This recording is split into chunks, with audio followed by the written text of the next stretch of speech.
شفیق ہو دوسرا رفیق ہو، رفاقت کے اصول کو جانتا ہو۔ لوگ تو اس سے ملنے آئیں گے تو تھوڑی دیر میں گھبرا نہ جائے، اٹھتا نہ جائے، لوگوں کو جھلکنے لگے، واپس نہ بھیجنے لگے، بلکہ اپنا دروازہ 24 گھنٹہ لوگوں کے لیے کھلا رکھے۔ آپ دیکھیں حدیث پاک میں آتا ہے، حضور علیہ السلام مسجد النبی میں صحابہ کرام کو دین کی باتیں بتا رہے تھے۔ اچانک ایک عورت مسجد النبی کے دروازے پر حاضر ہوئی اور اس نے ہاتھ سے ایسے اشارہ کیا حضور کی طرف اور اپنی طرف بلایا۔ حضور علیہ السلام مسجد نبی میں تشریف فرما ہے، صحابہ کرام بھی موجود ہیں۔ آپ فوراً اٹھے اور اس کے پاس اس کی بات سننے کے لیے تشریف لے گئے۔ جب اس کے پاس تشریف لے گئے، حضور نے فرمایا بتاؤ خاتون کیا معاملہ ہے؟ کہا حضور آپ سے کچھ باتیں کریں۔ فرمایا کہ بولو کیا بات ہے؟ کہا حضور یہاں پہ باتیں نہیں کرنی، وہ جو کھلی جگہ ہے وہاں پہ باتیں کرنی۔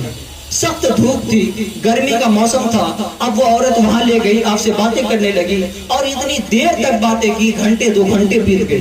حضرت عمر ابن خطاب فرماتے ہیں مجھے سخت غصہ آیا لیکن میں کچھ نہیں کہہ سکتا تھا، حضور خود چل کے تشریف لے گئے۔ کہتے ہیں کہ غصہ تو بہت آ رہا تھا، بہت گھنٹے 2 گھنٹے تک اس نے بات کی۔ جب ساری باتیں ختم ہو گئی، اب حضور علیہ السلام واپس مسجد نبی میں تشریف لے آئے۔ حضرت عمر کہتے ہیں میں نے عرض کیا یا رسول اللہ صلی اللہ علیہ وسلم، یہ جو عورت آپ کے پاس آئی تھی یہ اصل میں اس کا توازن عقلی ٹھیک نہیں ہے، یہ پاگل عورت ہے، پورے مدینے میں کوئی اس کی بات سننے کے لیے تیار نہیں ہے، جس کو پکڑ لیتی ہے گھنٹوں تک کھڑے کرتی ہے اور اس کی باتیں کبھی ختم ہی نہیں ہوتی۔ یا رسول اللہ پورے مدینے میں کوئی نہیں سنتا، آپ ایسے لوگوں کی باتیں کیوں سنتے ہیں؟ حضور علیہ السلام نے ارشاد فرمایا عمر پورے مدینے میں اس بیچاری کی کوئی نہیں سنتا، کیا میں بھی نہ سنوں؟ یعنی اس قدر رفیق ہو، رفاقت کے اصول کو جانتا ہو، ہمارے دکھ درد کو ہمارا پیر کم سے کم سمجھ تو سکتا ہو، اور دوسری وہ شفیق ہو، شفقت کے اصول کو جانتا ہو۔ کتنی شفقت! اللہ کے نبی صلی اللہ علیہ وسلم ارشاد فرماتے ہیں لو تدخلوا شوقۃ فی دجل احدکم لوجدت علمها، میرے امتی تو جہاں کہیں بھی رہے اگر تیرے پاؤں میں کانٹا بھی چبھے اس کا درد، اس کی تکلیف مجھے پہلے ہو جایا کرے، اس کی تکلیف مجھے ہوتی ہے۔ تو یہ شفقت ہے حضور کی اپنی امت پر، اتنا شفیق ہو۔ اور پھر حضور سرکار غوث پاک رضی اللہ تعالیٰ عنہ آگے ارشاد فرماتے ہیں 2 صفتیں اس میں ابو بکر صدیق والی، ایک تو صادق ہو اور دوسرا مصدق ہو، ایک تو خود سچ بولنے والا ہو، دوسرے سچ بات کی تصدیق کرنے والا ہو، کسی سے ڈر نہ جائے اور سچائی کو چھپا کر کے نہ پھرے، بلکہ برملا بادشاہ کے سامنے بھی حق بیانی سے کام لے۔ اور آگے فرمایا 2 صفتیں اس میں عمر ابن خطاب والے، ایک تو امر بالمعروف کرے، دوسرا نہی عن المنکر کرے، یعنی ایک تو نیکی کا حکم دے، دوسرے برائیوں سے روکے۔ اس تعلق سے آج کل تو پیرانے نظام جو ہوتے ہیں اکثروں کو دیکھا گیا ہے اگر بڑا آدمی کوئی غلطی کر دے تو بولنے کی ہمت نہیں ہوتی، چھوٹا آدمی غلطی کر دے تو فوراً اس کی گرفت کی جاتی ہے۔ لیکن اس تعلق سے سرکار عمر ابن خطاب رضی اللہ تعالیٰ عنہ کا نام بڑا نمایاں نام ہے امر بالمعروف اور نہی عن المنکر کے تعلق سے۔ جب آپ کو لولو فیروز نے آپ کے پیٹ میں خنجر مارا تو آخری وقت تھا، پیٹ آپ کا پھٹا ہوا ہے اور پورے زخم سے خون بہ رہا ہے، آپ کا آخری وقت ہے، آپ کو لٹایا گیا ہے، آپ کی عیادت کرنے ایک انصاری نوجوان حاصل ہوا، آخری وقت ہے، سانس ٹوٹنے والی ہے۔ اس نے حال پوچھا عمر ابن خطاب بتاؤ آپ کا کیا حال ہے؟ حضرت عمر ابن خطاب نے نظر اٹھایا اور اس کی طرف دیکھا، اس کے لباس کی طرف دیکھا، اس کا جو تہبند تھا زمین کی طرف لٹک رہا تھا، اس کے ٹخنے وہ تہبند میں چھپے ہوئے تھے۔ آخری وقت ہے، دیکھیں عمر ابن خطاب کو۔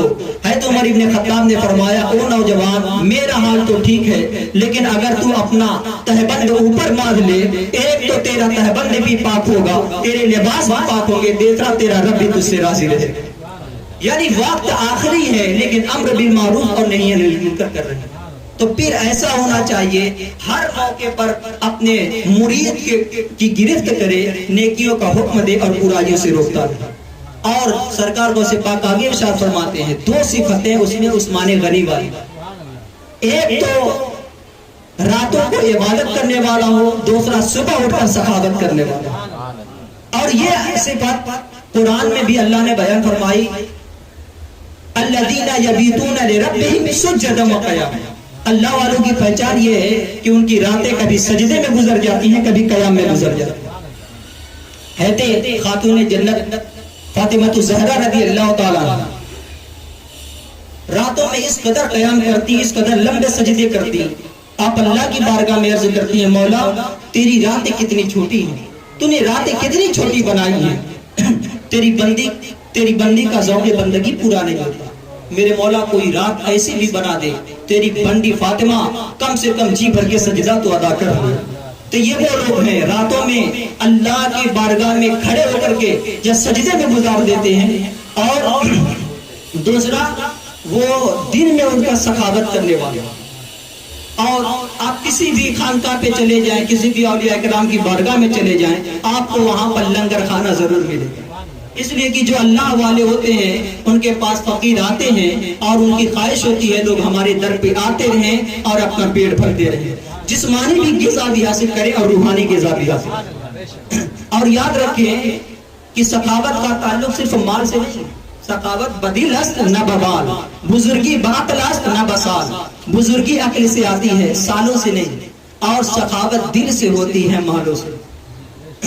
تو فرمایا کہ ایک تو راتوں میں عبادت کرنے والا ہو، دوسرا صبح اٹھ کر کے سخاوت کرنے والا، اور آگے فرمایا دو صفتیں اس میں حیدر کرار والی، ایک تو عالم ہو اور دوسرا بہادر ہو۔ ایک عالم ہو اس لیے کہ جاہل اللہ کا ولی نہیں ہو سکتا۔